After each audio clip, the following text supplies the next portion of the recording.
This family just obtained a title to their property after many years of having no legal claim to the land they occupy. This is despite the fact that the family has lived here for over 40 years. Only a handful of people in this community have a title. No wonder they're celebrating. This is Rosetown, a part of Trenchtown in Kingston, Jamaica. The area has a rich history and has contributed hugely to Jamaican culture. Over 4,000 people live here. After decades of violence and decline, residents have been joining hands to revive their community.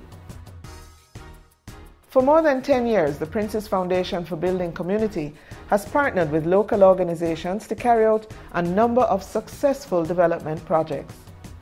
Unemployment remains high. The cost of basic services is high. But community spirit is very high when it's time to celebrate. It means so much to people when they're not seen as squatters anymore, to be legal owners. So the term squatters is a little demeaning, but they have no proof of ownership. You can't call me squatters. Been living in Rosetown all my life. And you come to call me squatters. Look at my garden, look how I'm living. We have in the Rosetown community approximately 1,000 families, and of those, 60% are actually squatters. Some of them came into the community after the 1980s. The violence, many persons ran away, and then other persons came in and occupied the property.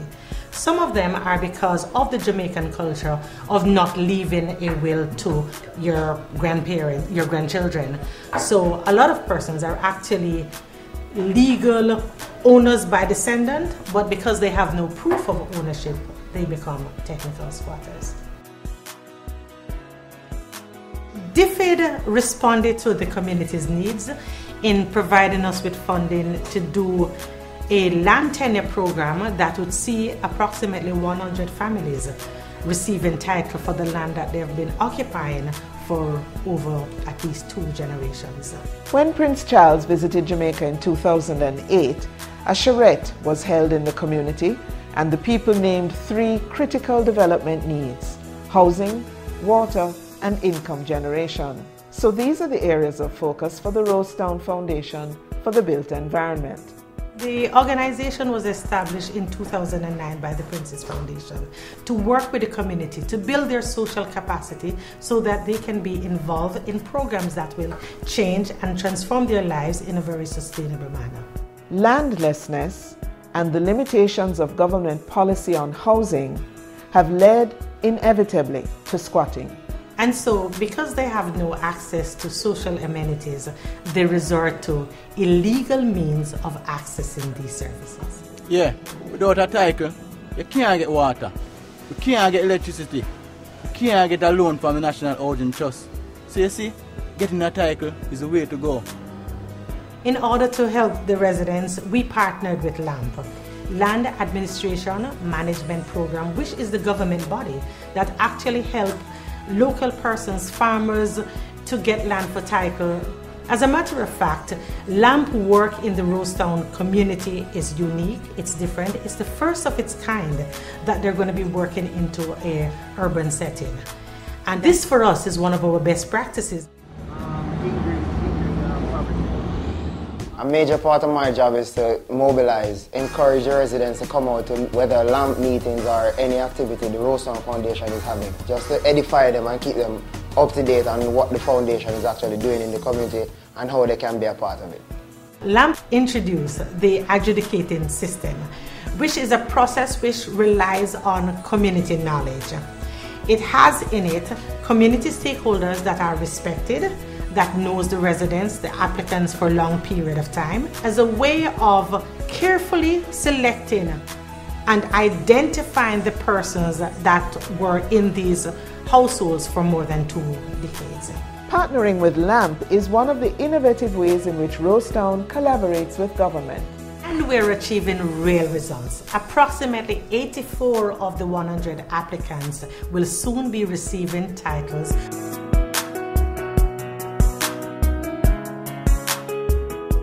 We work with the Benevolent Society, who is the main partner in the community. The Benevolent Society is a group that advocates for the people of Rosetown. Adults, senior, youth, street corner, unattached, marginalized, and the disabled. The Rosetown Foundation is the group that we partner with. So everything we collaborate together. I attend the Rosetown Benevolent Society, and it has engaged persons more to come out and see that there are things going on. We get persons to come out and tell us what their needs are. Women are especially motivated by the land tenure program. Many are heads of households who are very active in the community. I'm a volunteer in many organizations in the community. I see myself as a very active person. I am a secretary at the Trenchtown Primary School. I'm a production manager for the Potters in Rosetown.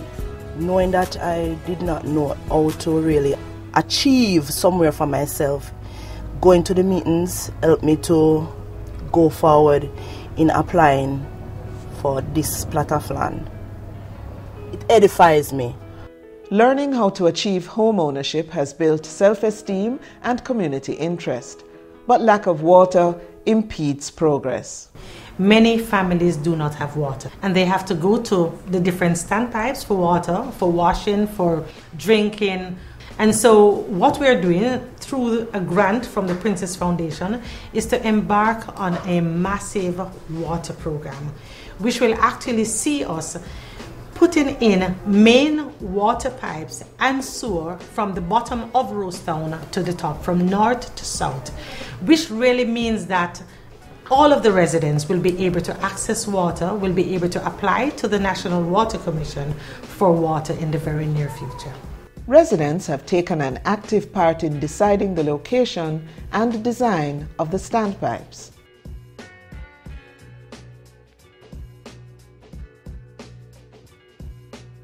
The Rosetown Foundation has linked the need to regenerate houses with the need for employment. 29 young adults have been trained in construction skills. My part of the training was carpentry. Well, that is what I love. Carpentry was great. When I leave here, I never really appreciate it until I went down there. When I come back here, oh God, I tell you, I love it more. I improve, I step up, I reach far enough. I even build a church, half build a church then, and an altar, and I do a few little works in the community. After the formal training, there were several weeks of practical training under the guidance of instructors from both Jamaica and the Princess Foundation. This building demonstrates that learning has taken place. They transformed what was a derelict building into an office that we are now operating from. This building was burned out, so everything had to be changed out, new roofing, painting. As you can see, the top kind of refurbished back over. Well, I do most like a carpentry. Put on the roof, the balcony here, and the doors, the window. We trained 29 persons in construction, 26 male, 3 females. And they came back into the community to not just build this office, but they actually built a home for an elderly person. Many residents who are in the process of building their homes because they're anticipating getting a title, these are the young persons that they actually employ to do it. So they're able to earn right here inside of their community. There are clear linkages with all of our programs, and they feed directly into each other, complementing other programs. The foundation is doing more. They're sending the trainees for level 2 construction training. Unfortunately, the persons who we trained in construction, while they have improved in terms of their vocational skills, because of their literacy level, would not be able to be certified. The foundation will be conducting a literacy program, literacy and numeracy, to prepare them to access the HEART program. The HEART Training Institute will therefore be able to certify them to be construction workers.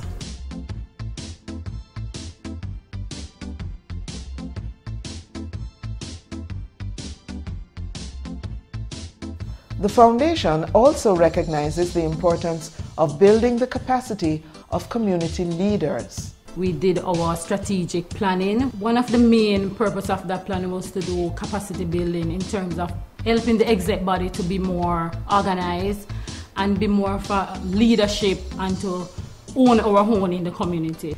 And help us also to do proposal writing.